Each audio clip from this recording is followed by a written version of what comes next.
History is not a straight line. It is a vast, echoing chamber where the whispers of the past resonate in the thunder of the present. We watch our world on screens, a chaotic tapestry of headlines, conflicts, and shifting alliances.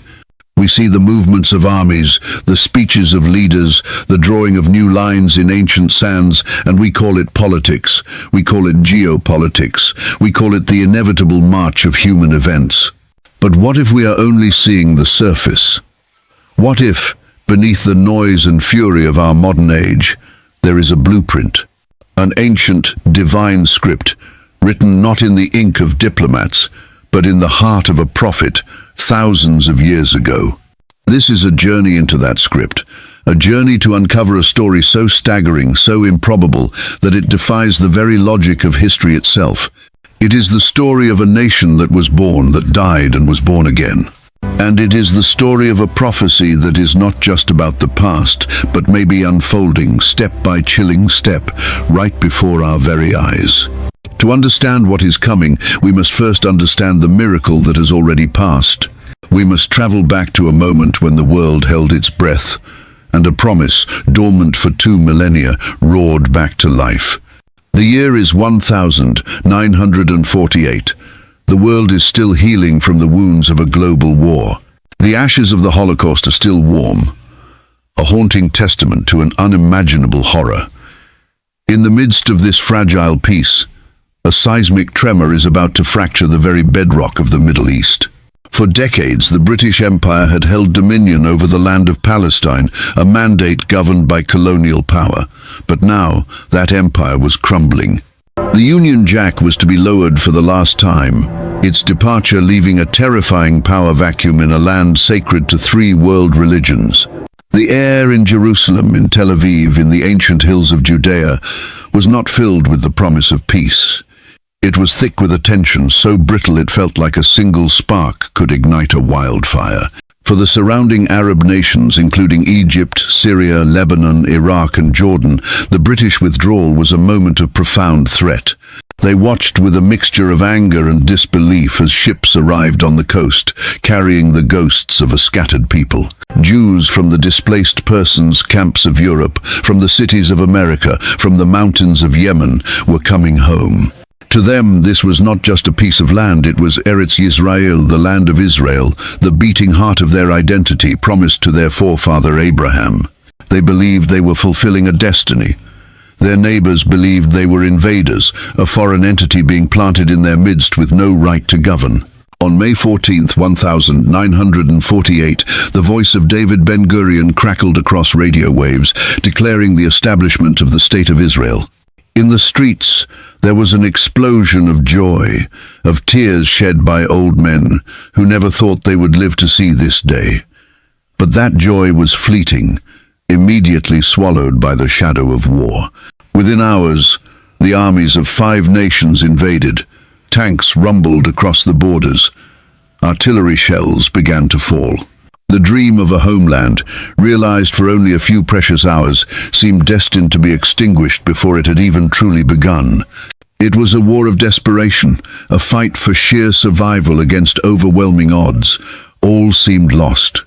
And yet, it was not lost. Against all military logic, against all expectations, the newborn state survived. It was more than a political victory. It was a moment that defied explanation. From the ashes of genocide and the collapse of empires, a nation rose again in the very land where its ancient prophets had once walked. The wars did not stop after 1948. The hostility did not cease. Israel remained surrounded, contested, a tiny island in a vast and turbulent sea, but it stood, it grew, it flourished. And this is where the story takes a turn from the political to the prophetic. This is where we must ask the deeper question. Was this impossible survival merely a fluke of history? Or was it the first, thunderous chord in a symphony composed long ago? Long before the first Zionist dreamer whispered of a return, long before diplomats drew lines on a map, there was a man who saw it all. He wasn't a general or a politician. He was a prophet, an exile, a man broken by the destruction of his own nation. His name was Ezekiel. Imagine him sitting by the canals of Babylon in the 6th century BC. Jerusalem, his home, was a smoldering ruin. His people were captives, scattered and shamed. There was no hope, and yet in this pit of despair God gave him a vision, not of continued defeat, but of an impossible resurrection. Tucked within the ancient scroll that bears his name, in the 36th chapter we read these words, "For I will take you from among the nations, gather you out of all countries, and bring you into your own land." He spoke of a people who had been scattered, dispersed among the nations for their unfaithfulness, but who would one day be gathered again. Not just gathered, but restored. He prophesied that they would rebuild the ancient ruins, that the desolate land would be cultivated, that the deserts would bloom. Think about the sheer audacity of that prophecy. If you were a Jewish person living under Roman rule in the 1st century, would you have believed it? If you were a scholar in medieval Spain, would you have dared to hope? If you were a diplomat in 19th century London, watching the Jewish people live as minorities in foreign lands, would you have dismissed it as a forgotten fantasy? To believe this prophecy required a faith that defied the evidence of 2,000 years of history. But this miraculous return, this impossible rebirth of a nation, is only the first act of a much larger and far more terrifying divine drama. If you stop here, you will see the miracle, but you will miss the warning. Because while chapters 36 and 37 of Ezekiel describe the restoration of Israel, the prophecy does not end in peace. The very next chapter, Ezekiel 38, opens with a chilling forecast. The curtain rises on a new act, and a shadow falls upon the reborn nation. It prophesies a war, a massive coordinated assault led by a specific coalition of 5 nations that will rise to strike Israel in the days to come. A storm is gathering on the prophetic horizon, and the names of the nations in that storm are no longer just ancient words on a scroll. Today, they are the names in our headlines. The rebirth of Israel was not an end, but a beginning.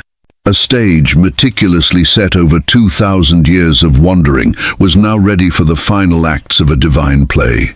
The prophecy of Ezekiel, having detailed the impossible return in chapters 36 and 37, now pivots. The tone shifts from the light of restoration to the darkness of an impending storm. The very next verse, the opening of chapter 38, feels like a sudden plunge into cold, deep water. It is a summons to a conflict that will define the future not only of Israel, but of the entire world. We must now open that ancient scroll together and walk step by step through the words of the prophet. This is not mere poetry or distant history. Many believe it is a divine map of our future. As we begin in Ezekiel 38 verse 2, we read the Lord's command to the prophet, "Son of man, set your face against Gog, of the land of Magog, the chief prince of Meshech and Tubal. Prophesy against him." These names, Gog and Magog, sound archaic, mysterious, like echoes from a forgotten age. For centuries they have been subjects of debate and speculation, but they are not random. They are the first keys to unlocking this stunning prophecy. Let's slow down and unravel their meaning, because what they reveal may shake the very ground beneath your feet. First, the figure of Gog. It is crucial to understand that in the original context, Gog is not a personal name. It is a title, a designation of supreme leadership. Think of it in the same way we use the words Pharaoh for the rulers of ancient Egypt, or Caesar for the emperors of Rome, or Tsar for the sovereigns of Russia. Gog is the title of the powerful ruler who will lead this final great invasion. The prophecy is not about a specific man frozen in time, but about a role that a future leader will one day fill. But who is this leader, and where does he come from? The text tells us he is from the land of Magog. To identify this land, we must become detectives of ancient history. Magog is mentioned in the Bible as far back as Genesis chapter 10, listed as a grandson of Noah, one of the descendants of Japheth, who migrated northward after the Great Flood. Ancient historians, like the 1st century Jewish scholar Josephus, identified the descendants of Magog as the Scythians, fierce nomadic tribes who inhabited the vast territories north of the Black Sea and the Caspian Sea. The Greek historian Herodotus, writing centuries earlier, placed them in this same sprawling northern region. If you were to take an ancient map and trace the lands of the Scythians, the region described as the domain of Magog, and then overlay it with a modern map of the world, you would arrive at an astonishing and inescapable conclusion. The ancient land of Magog corresponds directly to the territory of modern-day Russia and several of the former Soviet republics. Ezekiel, writing in the 6th century BC, was given a vision of a future leader who would arise from the land we now recognize as the Great Russian Federation. The prophecy pinpoints the origin of the aggressor with breathtaking geographic precision, the remotest parts of the north relative to Israel. Look at a map. Go due north from Jerusalem. You will pass over Turkey, cross the Black Sea, and land squarely in the heart of Russia. And here is where the ancient text sends a chill down the spine of the modern reader. If this prophecy were to unfold in our time, who is the powerful leader, the Gog, of that northern empire? Who is the man who holds the title of supreme authority in the land of Magog? The puzzle pieces of this 2,600-year-old prophecy are clicking into place with a clarity that is hard to ignore. If the war of Ezekiel 38 were to break out today, the leader of Russia would undeniably match the description of the one who commands the armies of Magog. But what happens to Gog, this powerful ruler from the north? Does he initiate this war out of pure strategic ambition? Verse 4 of Ezekiel 38 delivers a startling declaration from God, a glimpse behind the curtain of human events into the realm of divine sovereignty. I will turn you around, put hooks into your jaws, and bring you out with all your army, your horses, your horsemen splendidly dressed, and a great company with shields and bucklers, all of them brandishing their swords. Vu. Hooks in the jaws.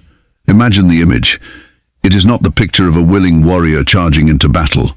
It is the image of a great, powerful beast, a bear perhaps being forcibly dragged against its will into a conflict it did not choose. The Hebrew imagery is not subtle. It speaks of a forceful, irresistible divine pull. It suggests a leader who may believe he is acting on his own geopolitical strategy, but is in reality a pawn in a divine chess game, compelled onto the board by a power he cannot see or understand. What could possibly compel a modern superpower into a war it did not fully intend to start? Have you noticed how deeply and inextricably Russia has become involved in the Middle East over the past decade? For years, Russia remained on the periphery, but recently it has inserted itself deep into the geopolitical drama surrounding Israel. From its critical military bases in Syria, which place its forces directly on Israel's northern border, to its arms deals and ever-deepening alliance with Iran, Russia has been slowly, methodically circling the sacred center of biblical prophecy. Could these recent moves, these strategic deployments and alliances, be the early, gentle, then insistent tugs of those prophetic hooks? Here is a question that may strike you personally. If you were Ezekiel, receiving this vision thousands of years ago, would you believe that such distant, powerful empires would ever care so much about a small strip of land in the Middle East? And yet today, the eyes of the world and its most powerful armies never seem to leave Israel. Why is that? Why does this tiny nation, the size of New Jersey, constantly draw the focus of the globe's superpowers? The prophecy suggests the answer is not about land or oil in the way we typically understand it. It is because Israel is the epicenter of God's prophetic timeline. It is the stage upon which the final act of this age must play out, and the great power from the north, Magog, is being drawn there, pulled by hooks to fulfill its designated role. This revelation becomes even more compelling when you realize that the bear from the north is not coming alone. The prophecy explicitly states that Gog will lead a coalition, an alliance of other nations who will join him in this assault. The very next verse in Ezekiel's ancient scroll begins to name them. And the first ally on that list is a nation that, in today's world, is one of Israel's most vocal and dangerous adversaries. The pieces of the puzzle are not just falling into place. They're beginning to form a terrifying picture. As the vision of the prophet Ezekiel continues to unfold, we arrive at one of the most electrifying and specific moments in the entire prophecy. The leader from the north, Gog of Magog, does not march alone. He is the head of a formidable coalition, a confederacy of nations bound together for a single destructive purpose. Ezekiel 38 verse 5 begins to list the partners in this future assault, and the very first name on the list is a name that dominates modern headlines and fuels geopolitical anxiety across the globe. Persia. Yes, Persia. The name is right there, etched into the ancient scroll. To a modern ear, Persia might sound like a land of myth and legend, of flying carpets and bygone sultans. But it is not a symbolic name. For centuries, it was the official name of a vast and powerful empire until 1935, when it formally adopted the name we now recognize, Iran. When you read Persia in Ezekiel 38, understand that this is a direct, unambiguous reference to the modern-day Islamic Republic of Iran. Let this sink in for a moment. How could a prophecy, spoken and recorded nearly 3 millennia ago, so accurately anticipate a modern alliance that, to the ancient world, would have been utterly inconceivable? To grasp the magnitude of this, we must remember the world Ezekiel lived in. When he received this vision, the Jewish people were captives in Babylon. The great empires of the day were Babylon, Egypt, and a rising Persia. In his time, Persia and Magog, the lands we know as Iran and Russia, were not allies. They were separated by vast distances and competing spheres of influence. To suggest they would one day form a strategic partnership to attack a reborn Israel would have sounded like madness. So ask yourself, how could Ezekiel have possibly known? How could he have foreseen that in the distant future, these two lands, once rivals, would become strategic partners with a shared animosity toward the nation of Israel? He could not have known through political analysis or military forecasting. The only possible explanation is that he saw what God revealed to him. Today we don't need to speculate, we need only to read the news. The answer is unfolding in real time, a chilling mirror of the ancient text. Iran, once the mighty Persian empire of kings like Cyrus and Darius, now plays a central and aggressive role in the modern Middle East. It is no secret that for decades, Iran has made the destruction of Israel a cornerstone of its national ideology. This is not a hidden agenda. It is a stated goal, proclaimed by its leaders and taught to its people. Iran has funded, armed and trained a network of proxy forces that encircle Israel. Groups like Hezbollah in Lebanon and Hamas in Gaza have served as Iran's extended arms, waging a relentless war of terror, funded by Iranian money, armed with Iranian weapons, and driven by Iranian ideology. They are the instruments of a vow to wipe Israel off the map. But in recent years, the threat has escalated from proxy warfare to direct confrontation. Iran has not only supplied missiles to its allies, it has launched them from its own soil. It has developed sophisticated drone technology and deployed it against Israeli targets. Its nuclear ambitions cast a long, dark shadow over the entire region, creating a constant state of high alert. This isn't speculation. This is recorded history and current events. Yet, the most unsettling part of this prophetic alignment is the burgeoning relationship between Iran and Russia. For years, they were cautious observers of one another. Today, they are partners. Russia and Iran are no longer distant. They have signed expansive economic and military cooperation agreements. They have traded sophisticated weaponry, with Iranian drones being used by Russian forces, and reports of advanced Russian fighter jets being sold to Iran. They have begun to conduct joint military drills, their armies and navies training together, sharing strategies, and coordinating their resources. These are not the actions of casual acquaintances. These are the calculated, deliberate preparations of a deep-seated alliance. How could Ezekiel have possibly predicted this dark union, this strategic friendship between ancient Persia and the land of Magog? How, at a time when such a partnership defied all logic, could he have named them as the primary members of an anti-Israel coalition? Isn't it eerie, almost unsettling. To realize that a scroll written in captivity thousands of years ago now reads like a summary of your evening news. It forces us to consider a profound possibility, that we are not merely observing history, but standing in the shadow of a prophecy that is about to erupt into its ultimate fulfillment. The precision is stunning. If the Bible correctly named these two powerful nations in advance, forming an alliance that no human could have predicted, what else did it say? What happens next? The prophecy does not stop here. It continues to list the members of this invading force, adding more pieces to the puzzle. And as each new piece is added, the picture becomes clearer, more detailed, and more urgent. The next verses describe the geography of the invasion, the strategy of the attack, and the ultimate outcome. And it is so precise, so modern in its implications, that it will sound as if it was pulled straight from tomorrow's military briefing. Can you feel it building? The undeniable overlap between the ancient word and our present reality is becoming too strong to ignore. The next name on Ezekiel's list will only deepen the mystery. The prophetic lens of Ezekiel now pans southward from Iran, sweeping across the arid landscapes of the Middle East and North Africa to identify the next member of this formidable invading coalition. As we continue in Ezekiel 38 verse 5, the scroll names another ancient land, Cush. For many modern readers of the Bible, this name is often associated with a familiar but misleading translation, Ethiopia. However, to truly understand the prophecy, we must go back to the original Hebrew text and the geography of the ancient world. When we do, we discover something that changes everything. The word used in the Hebrew scripture is Cush. Ancient Cush was not located in the territory of modern-day Ethiopia.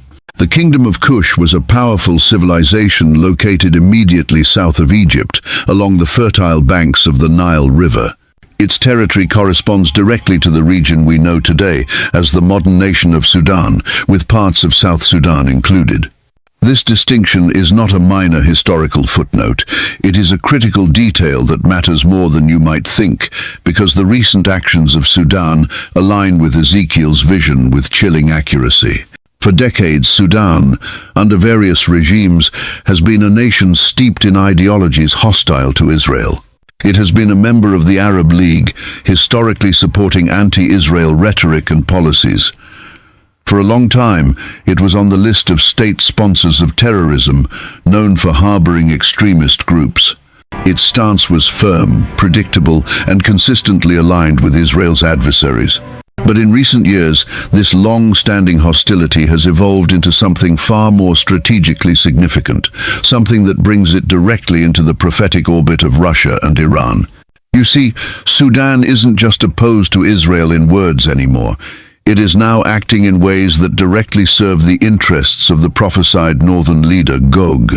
In a move that seems pulled straight from a modern military thriller, Sudan has been forging deeper and more alarming ties with both Iran and Russia. This isn't a small political shift, it's a prophetic alignment. Military cooperation, economic agreements, and shared ideologies are drawing them closer. But the most stunning development is Sudan's willingness to grant strategic military advantages to the coalition's leader. Would you believe that Sudan has now allowed Russia to construct a full-fledged naval base on its Red Sea coast? This is a geopolitical earthquake. A permanent Russian naval presence at Port Sudan gives Moscow unprecedented strategic reach. It places Russian warships along one of the world's most critical shipping lanes and, more importantly, within striking distance of Israel's southern regions and its vital port of Eilat. This is no longer just about diplomacy. This is about positioning military assets. This is the establishment of a forward operating base. In the light of Ezekiel's prophecy, this development becomes a prophetic tremor, shaking the timeline and bringing the predicted events a little closer to fulfillment. Imagine reading this prophecy 2,000 years ago, or even just 50 years ago. Try to picture Sudan, a nation often plagued by internal conflict and instability, linking arms with two global powers like Russia and Iran, with the ultimate goal of moving against Israel.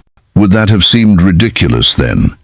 Would it have been dismissed as an impossible scenario? And yet, here we are. The puzzle pieces are not just moving, they are locking into place faster than most people realize. Is this all just a coincidence? Is it merely the logical outcome of shifting global power dynamics? Or could we be witnessing the slow, deliberate unfolding of a war foretold by a prophet in exile, whose words still echo across the centuries? This alignment adds a southern flank to the invading force. The coalition isn't just a northern threat, it's beginning to encircle its target, and the list doesn't stop there. As Ezekiel's vision continues, another ancient name rises from the pages of Scripture: Put. Biblical scholars and historians widely agree that Put refers to a region west of Egypt, in North Africa, corresponding to the territory of modern-day Libya. This North African nation, long troubled by civil war and political instability, may not seem like a major player on the world stage at first glance. But behind the scenes, something very revealing is happening, something that aligns precisely with the next detail in Ezekiel's prophecy. Quietly, and without much media fanfare, Libya has become a theater of Russian influence. It has allowed Russian forces and their private military contractors to move advanced air defense systems and other military hardware into its territory. This is not just a political favor, it is a strategic military alignment. It is preparation. It is another piece of the prophetic chessboard being moved into position. Can you see the pattern emerging? Persia, now Iran; Kush, now Sudan; and Put, now Libya. Each of these nations, named with such specificity 2,600 years ago, has not only voiced hostility toward Israel, but is now actively linking itself, militarily and politically, with Russia, the prophesied Gog of the North. Could this be the coalition the prophet saw? Are we living in the prelude to the very war he described? We must ask ourselves what we would do if we were Ezekiel, seeing this vision of nations from the northeast and south forming a unified front. Would we believe it? Would our hearts tremble, or would we, like many today, dismiss it as symbolic or irrelevant? But look at the map, read the headlines, listen to the military analysts. These are not vague parallels, they are stunning fulfillments. And as we stand here, watching these nations move into formation, one final, critical member of this alliance remains to be named. The one that's coming next might surprise you the most. Before we take a closer look at how this prophesied battle will unfold, there is one final nation mentioned in Ezekiel's list, a capstone to this formidable alliance, and perhaps the most shocking and strategically significant of them all. This nation is referred to in Scripture by two ancient names, Gomer, and from the house of Togarmah from the far north. These titles might sound unfamiliar, but historians and biblical scholars have traced their lineage with striking clarity. They point to a single powerful nation that holds a deeply strategic and symbolic place in today's global landscape, a nation that acts as a geographic bridge between Europe and Asia. That nation is Turkey. Yes, Turkey. Modern, powerful, a member of NATO, and a country that for decades maintained a relatively stable, even cooperative, relationship with Israel. The inclusion of Turkey in this prophesied anti-Israel coalition would have seemed almost impossible just a generation ago, but today it is not only plausible, it is visibly assembling before our eyes. The prophetic puzzle piece labeled Togarmah is clicking into place with an audible, chilling snap. What makes this so chilling is how clearly and vocally Turkey has begun to fulfill this prophesied role. In recent times, the political winds in Ankara have shifted dramatically. The rhetoric coming from Turkish leadership has grown increasingly aggressive and hostile toward the state of Israel. Official statements have moved far beyond diplomatic disagreement into the realm of open animosity. Just last year, the president of Turkey made headlines across the world with scathing criticisms, declaring Israel to be an occupier and an organized gang. That is not the language of diplomacy, it is the language of confrontation, a declaration of ideological opposition. But this story doesn't end with mere words. Actions speak louder, and Turkey's actions have been even more prophetically significant. It has not only voiced its opposition, It has joined hands with the two key nations already named in Ezekiel's prophecy, Russia and Iran. These three countries, once regional competitors with vastly different interests, have become surprising and potent partners in military and political strategy. Their collaboration has formed a new power axis in the Middle East. And where have they focused much of their collaborative attention? On none other than Syria, the nation that shares a long and volatile border directly to Israel's north. Let that sink in for a moment. These three nations, Turkey, Iran and Russia, have actively worked together in recent years to shape the future of Syria. Their coordinated involvement in the Syrian civil war has given them unprecedented military access, strategic influence, and direct proximity to one of the most sensitive regions in the entire world. What could be more prophetically precise than that? Now, here is where it gets even more compelling. Two powerful reasons make this moment impossible to ignore. First, as you might already be thinking, Ezekiel's prophecy described an unlikely alliance. It foretold a coalition of nations from different regions, cultures, and historical backgrounds that would somehow come together for one coordinated attack. For centuries, this seemed improbable. But now, in our own time, we see these very nations not only aligning politically, but actively collaborating on military matters. Isn't it remarkable that three of them, Russia, Iran and Turkey, are already forming a tight-knit strategic unit, a triumvirate that meets, plans and acts in concert? But there's more. Look closely at the geography. Pull up a map of the region and trace your finger from Turkey, south into Syria, and then down toward Israel. The Bible gives us a specific geographic clue about this invasion. It says the attack will target the mountains of Israel, Ezekiel 38:8. This is not just a poetic phrase. In a modern context, it points to a very specific, highly strategic location, the Golan Heights. This rugged mountainous region captured by Israel during the 1967 Six-Day War has long been a critical strategic high ground.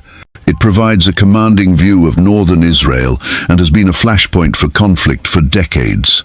And where is the Golan Heights located? Right on the border of Syria. The very nation where Russia, Iran and Turkey have been working for years to establish military footholds and political influence. Can you see the convergence? It is like watching a grandmaster on a geopolitical chessboard, carefully positioning the pieces for a final decisive move. Three of the five nations named by Ezekiel, the leader, Magog, Russia, and its key allies, Persia, Iran, and Togarmah, Turkey, are now militarily entrenched in the very area from which the Bible says the invasion will come. Could this be a coincidence? Or is it prophecy coming alive in full color? What would you think if you lived in Ezekiel's time and heard him speak of these nations uniting across continents to attack Israel from its northern border? Would you have believed it? And now, seeing it with your own eyes, do you still believe it is just a metaphor? The more you look at the evidence, the more undeniable it becomes. We are closer to the fulfillment of this ancient prophecy than many people dare to realize. The alliances are forming, the hostile rhetoric is escalating, and the stage, geographically, politically, and spiritually, is nearly set. The actors are in position, the script has been written. But what happens when the battle actually begins? What does the Bible say about the strategy, the execution, and the shocking aftermath? The answer may shock you, because what Ezekiel describes next would have been impossible for anyone in his day to imagine. Yet today, it sounds like a modern military report, detailing a conflict unlike any the world has ever seen. The stage is now set. The invading forces are identified with stunning precision. A grand coalition led by Russia, Magog, joined by Iran, Persia, Sudan, Kush, Libya, Put, and Turkey, Togarmah. Their geographic positioning, particularly the northern axis of Russia, Iran, and Turkey operating in Syria, aligns perfectly with the prophesied invasion route toward the mountains of Israel. But before we dive into the cataclysmic battle itself, there is a profound and often overlooked twist in Ezekiel's prophecy. It is a detail so unusual, so counterintuitive, that it may be one of the most powerful proofs of its divine origin. This twist is not about who is on the list of invaders, but about who is conspicuously absent. Think back to 1948, the year Israel was reborn in fire. Who were its enemies? Who launched the coordinated assault to crush the newborn state in its cradle? It was the nations immediately surrounding it. Egypt to the south, Jordan and Iraq to the east, Syria and Lebanon to the north. These were Israel's direct Arab neighbors, the nations with whom it shared borders, history, and decades of bitter conflict. The wars of 1956, 1967, and 1973 were all fought primarily against these neighboring states.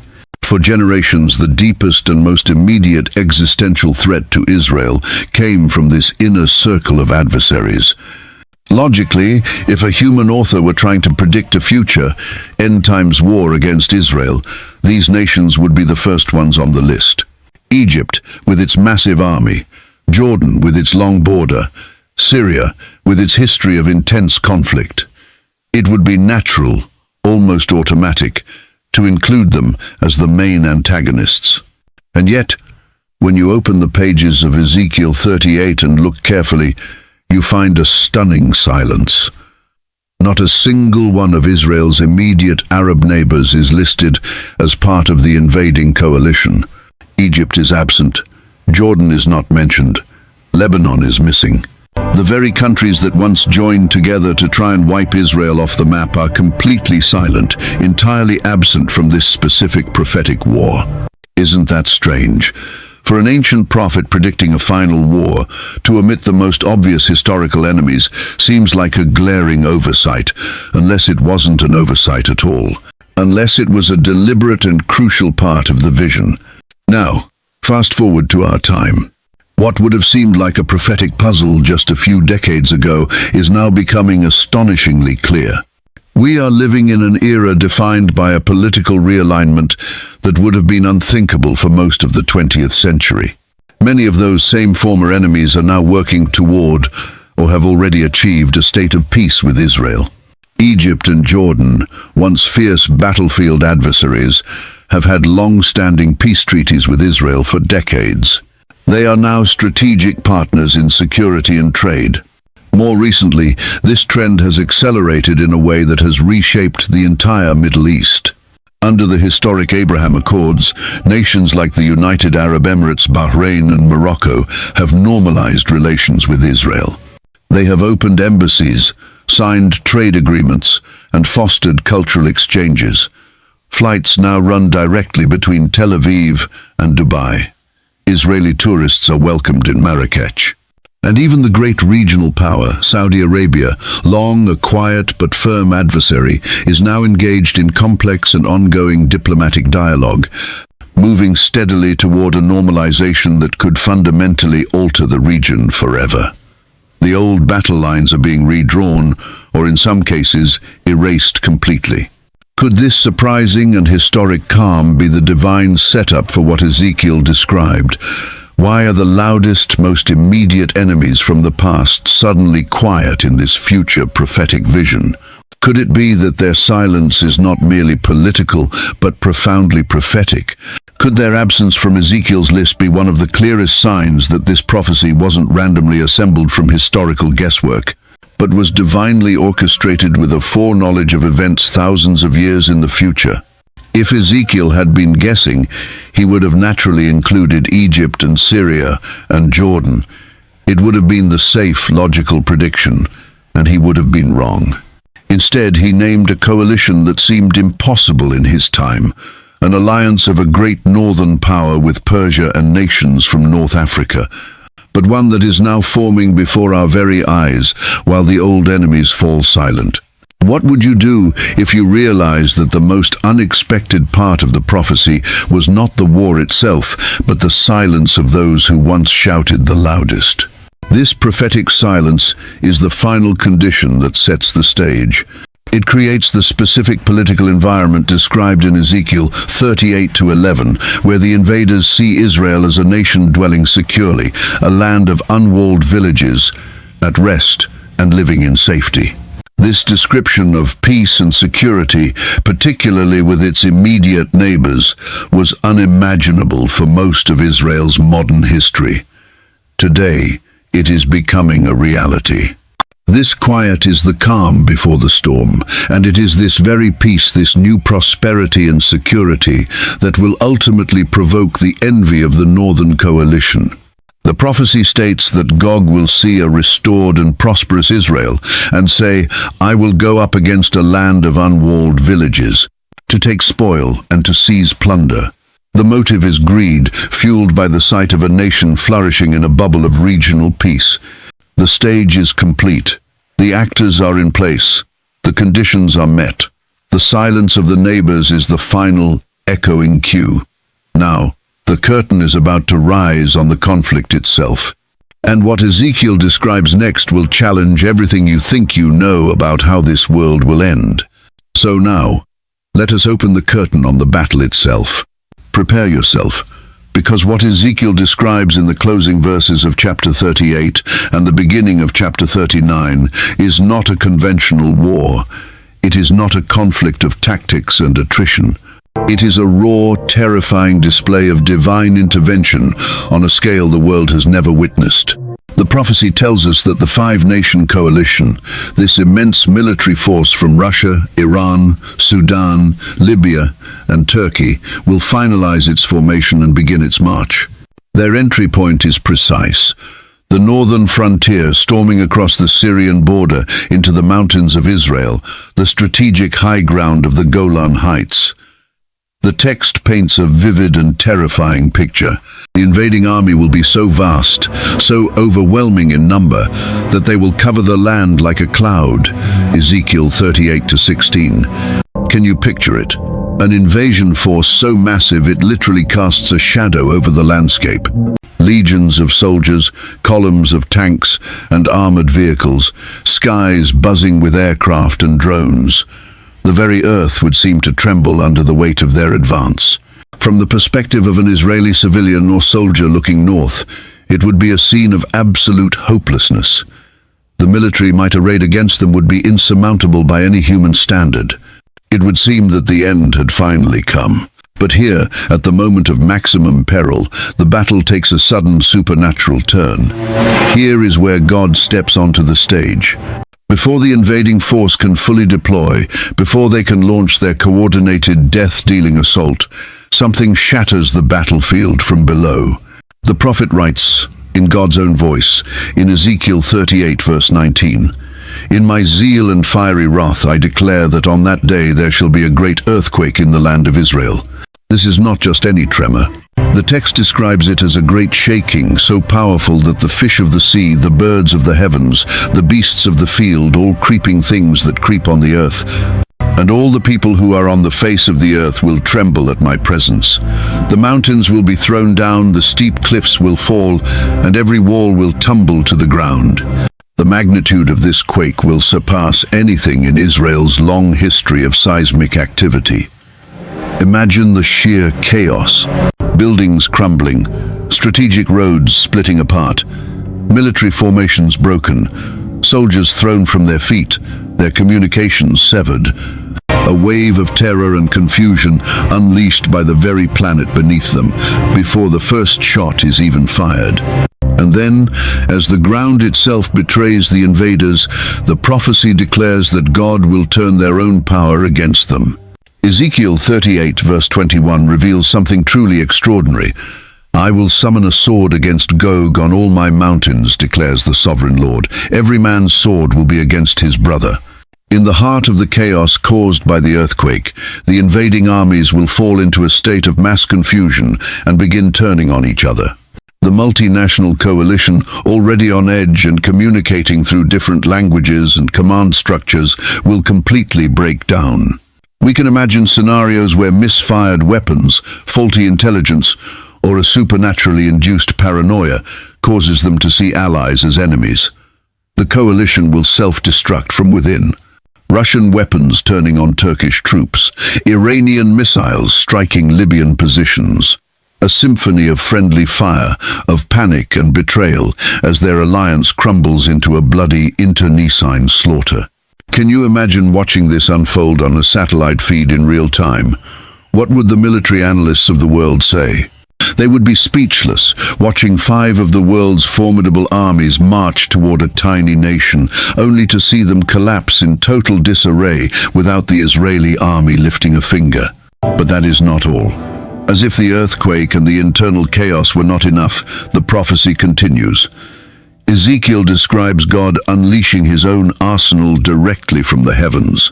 He says he will rain down torrents of rain, hailstones and burning sulfur on Gog and his troops. Ezekiel 38-22.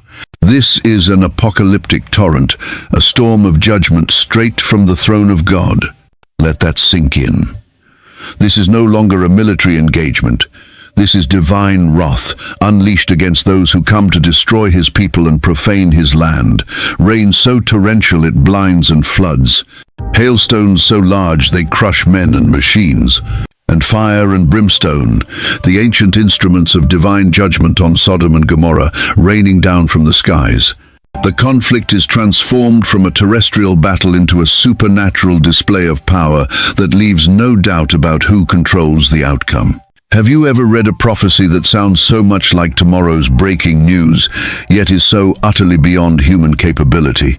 Could you have imagined a world where these 5 modern nations align, surround Israel from the north, and are then shattered not by a defending army but by the very hand of God himself?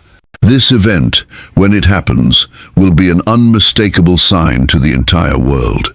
God declares his purpose in verse 23, "And so I will show my greatness and my holiness, and I will make myself known in the sight of many nations. Then they will know that I am the Lord." The purpose of this battle is not just to save Israel, it is to put the entire world on notice, to reveal God's power and sovereignty in a way that cannot be denied or explained away. And if this event is truly approaching in our lifetime, where does that place you in this divine timeline? Because what follows this battle is even more astonishing, and its aftermath holds a message and a warning that the world can no longer afford to ignore.